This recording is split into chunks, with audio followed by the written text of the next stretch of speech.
nanginginig ang aking tuhod. Nabigla sa lakaran. Nabigla sa akyatan.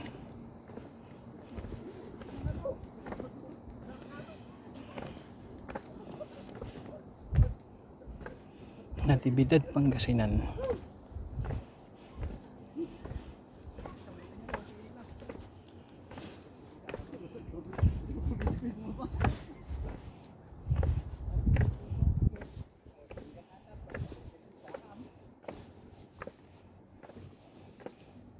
Nagalit na yata yung kasama mo. Pinuhat mo na sana. Hindi na kayo umakyat eh.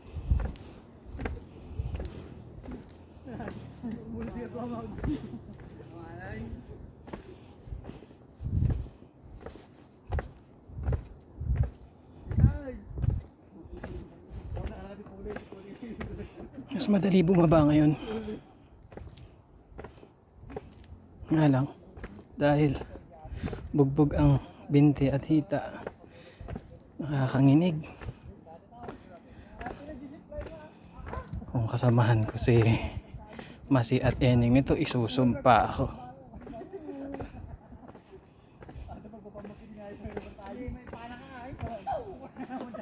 Ito, yung kasamahan nung kaninang nakahinto doon. Yan, hakit na siya.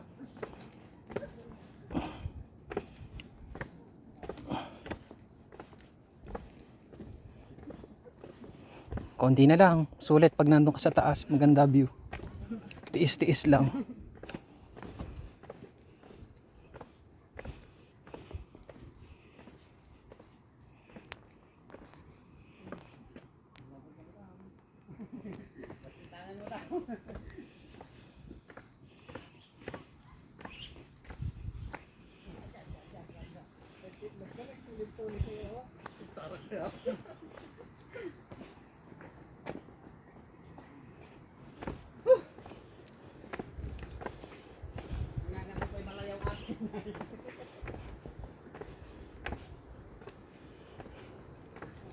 Naririnig ko na ang pulse.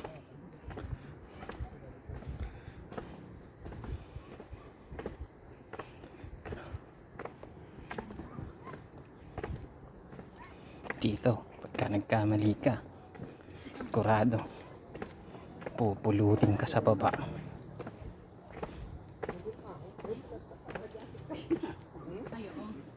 Medyo kita na rin. Malapit na yun.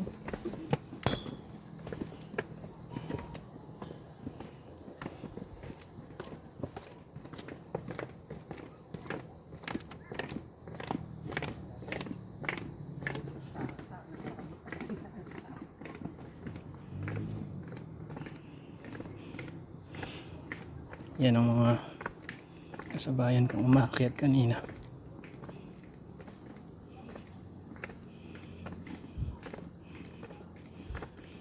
Sabay ko rin bumaba.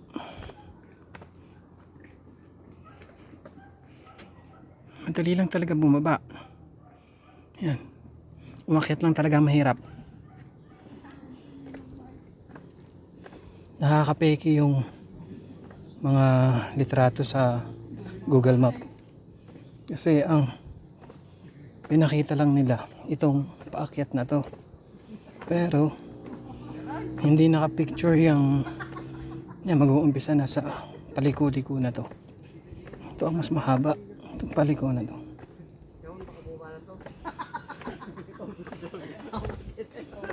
Tinataan na lang nila sa tawa yung nginig ng mga binti.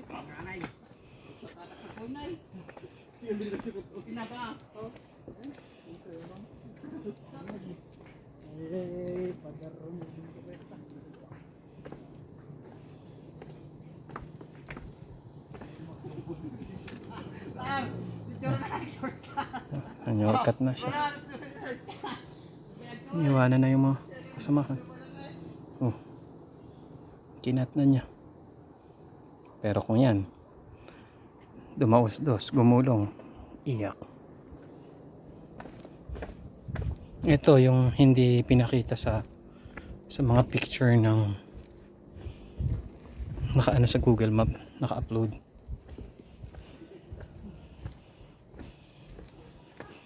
Ito ang isa sa mahirap akyatin kanina.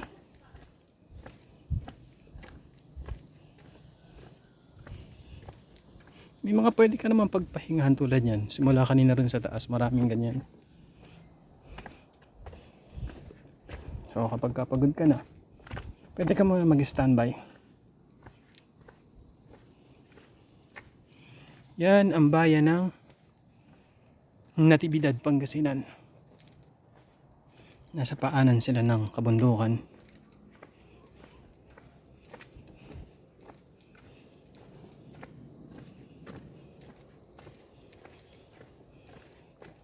Madali lang talaga bumaba. Oo. Madali talaga bumaba. Ang mahirap ay umakyat. Kasi ito, para ka lang hinihila. Para ka lang hinihila pababa. Kanina, pumipintig talaga ang dibdib mo sa sobrang hingal. And cross. O, di ba?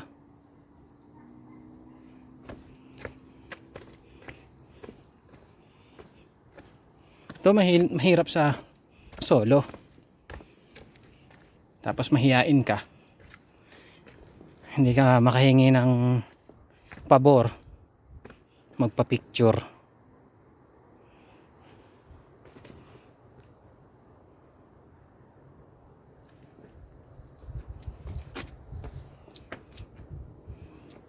Wala ka tuloy. Souvenir.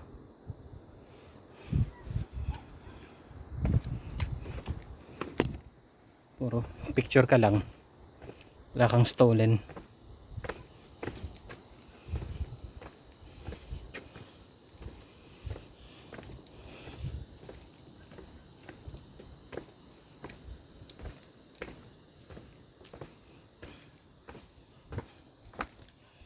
Ang nakakatuwa dito, malinis siya. Kasi makikita mo lang nakalat dahon. Ito yung sanga ng damo.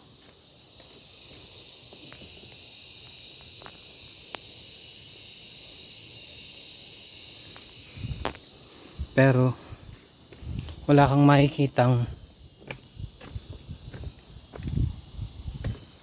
basura.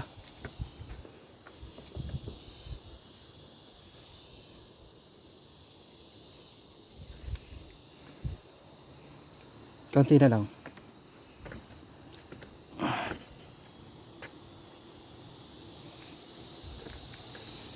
Lapit na ako sa baba.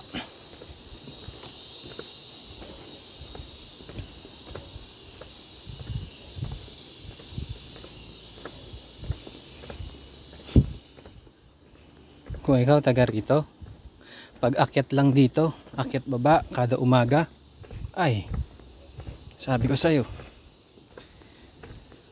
sigurado di ka tataba. Labas lahat ng pawis mo dito. Tulad ko ngayon, pwedeng pagpigaan ng damit. Maagos ang kilikili. Paskil kung baskil ang labanan.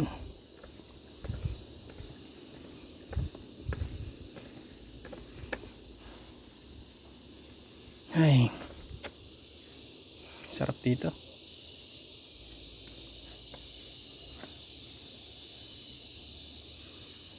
Month of June, end of the month ng June, dahil nag-uulan,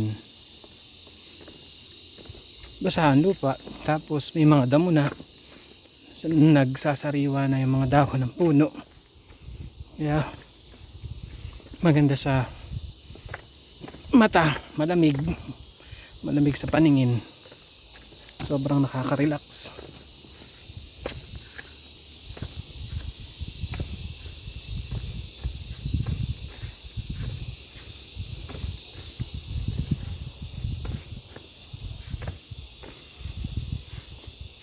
And may mga CCTV rin dito. Yan, nakakabit sa poste. Nga lang, hindi ko sigurado kung gumagana at nasaan ang control. Baka nandoon sa sa pinasukan ko kanina. Bago ka pumasok dito sa lugar na to, hindi siya mismo sa may bayan ng Natividad. Meron dito parang barangay hall, and meron dong tao na hindi naman sa hinaharang, tinatanong niya kung sino yung mga pumapasok.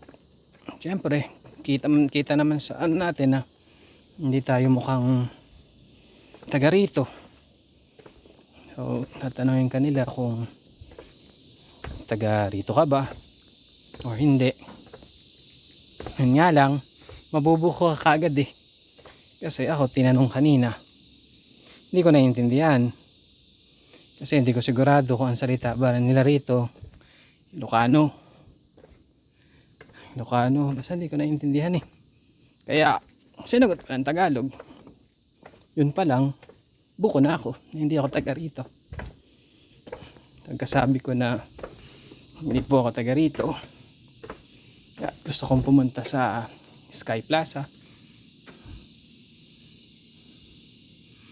tapos sa Falls malapit dito.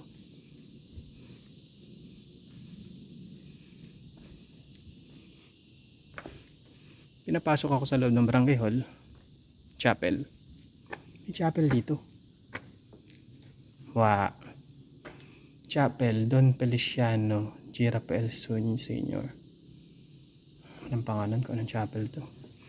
At meron silang zipline pababa kung gusto mo lang naman. Dito ako nagtatampo kanina eh. Itong kotse na to, hindi ko alam kung stop ba dito yung may-ari, pero mukhang hindi naman kasi tinan mo, punong-puno ng tilansik ng lupa. Ibig sabihin, tourist din to. Pinapasok dito, pinaakyat. Samantalang kami ng mga rider, wala. Iniiwanan yung motor namin dun sa baba.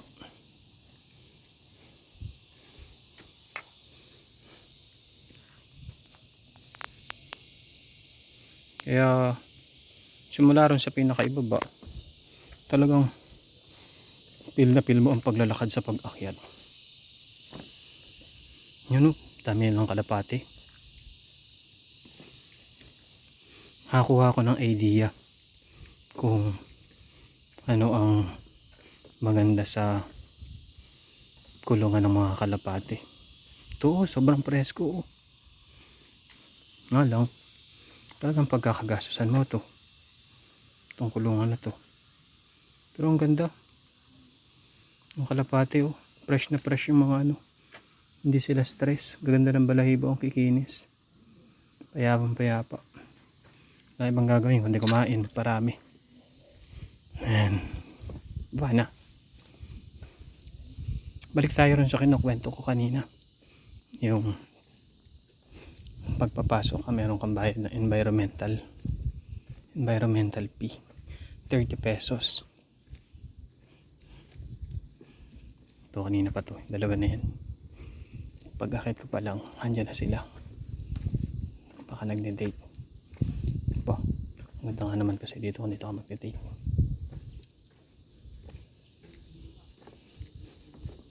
Ito yung tatlo.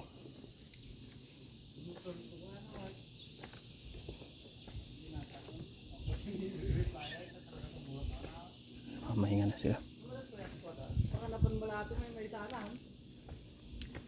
Ay, nag-ilikit trip pa to. May isa natin nag-ilikit. O, milimit na pa. Mura nilimit na. Ako, uwi na. Babaan na, labas na. Punta ako dun sa Falls. Kasi ang binayaran ko, bukod dito sa Sky Plaza, binayaran ko yung environmental sa may Falls. Nga lang, sabi nung staff na babae, ganda ng babae kanina. Chicks, kinis ang puti. Kasi ang ganda niya. Para sa akin maganda. Nakaka-attract yung appearance niya. Hindi naman siya artistahin pero malakas ang dating. Yun ang maganda. So, binayaran ko 60 kasi 30 pesos sa Sky Plaza, 30 pesos para sa Pulse. Yan. Ito ako nahirapan kanina. Itong paakit na to. Ngayon pababa na. Kung pinapayagan lang nilang makaakit yung mga motor, single, hindi sana masyadong mahihirapan yung mga turista. Kaso dito pa lang nakakanginig na eh.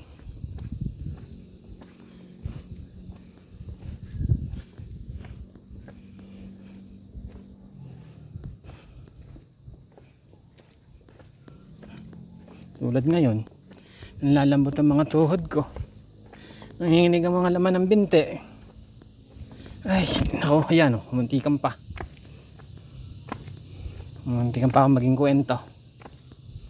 Magulat yung mga susunod na bababa. Kabulagta ako dito.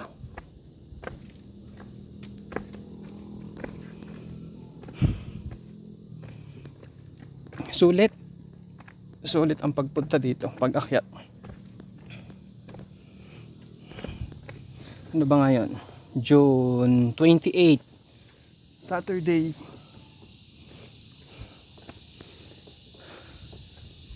Walang masyado. Wala akong nakasabay. Pero marami na rin sa taas. Mga nauna sa akin. Mga namamahinga doon. Siguro mga nabigla rin. Sa pag-akyat. Nandun sila. Mga nakaupo sa may mga gilid. Mga puno. Oh, ang tarik.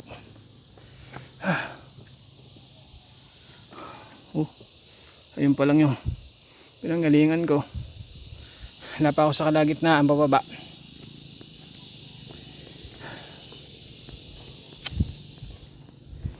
Para sa mga gusto ng adventure, lakaran, mapagod, pagpawisan, tapos sa bandang huli na pupuntahan, maganda, ganda view, overlooking, marirecommend ako to. Tulad ko na mahilig sa ganun. Mahilig sa mga nahihirapan muna bago mag-enjoy. Pasok to sa akin.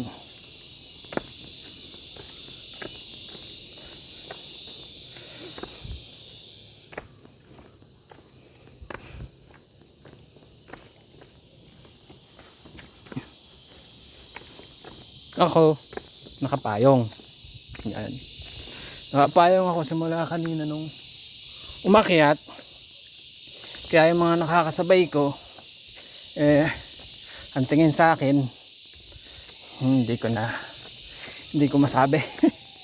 Baka naiisip na aratihan kalalaking tao nakapayong nung una. Pero nung nandoon na kami sa taas, ramdam ko sila. Sana nagpayong din kami. Kasi sa bandang taas, yung dalawang diretsong hagdanan paakyat, wala nang puno. Hindi na mahangin, hindi na malamig. Medyo maano na yung singaw. Mainit, suminghot ng hangin. Ang tawag ko doon, masigib. Para ba siyang yung pagka mainit ang lupa. Lapit na ako, ayun o. Mainit yung lupa tapos biglang umulan. Singaw. Yung singaw ng lupa. Ganun siya sa taas. Mainit. Tapos pagdating dun sa statue, as in wala talagang puno sa tabi. Tirik pa ang araw nung nandoon ako kanina. Kaya mainit. Wala silang choice. Di rin ako nagtagal nung pagdating ko doon. Kumuha lang ng mga litrato. Tinignan ang paligid. bumaba na. Kasi may iba pa akong pupuntahan.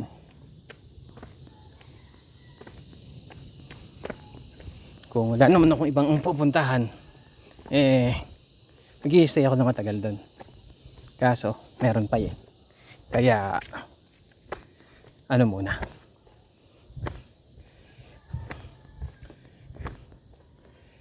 Natividad, Pangasinan. Pin nyo lang siya sa Google Maps, Sky Plaza.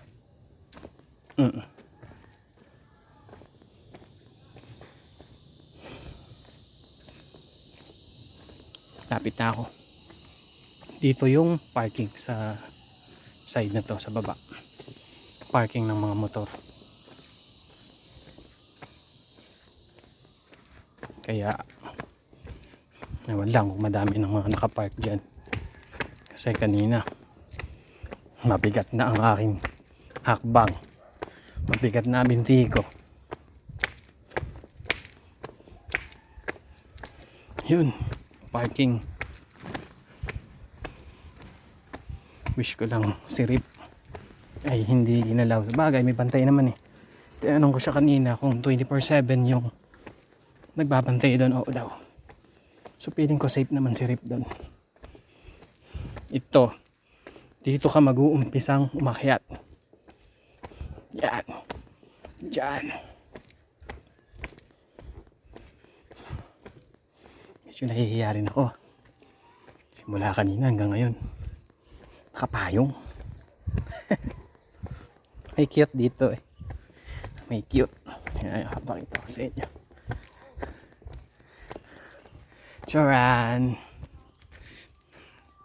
Nakaganyan siya. Mukha siyang palaka.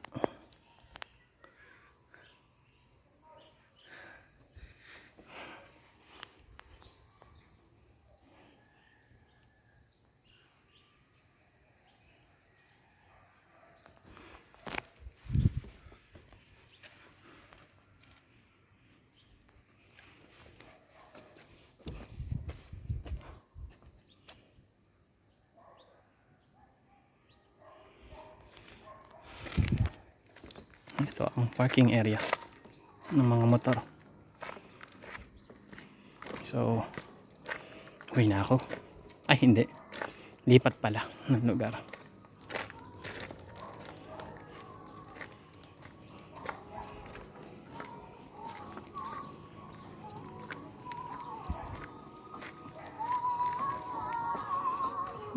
Di naman masyadong nadagdagan.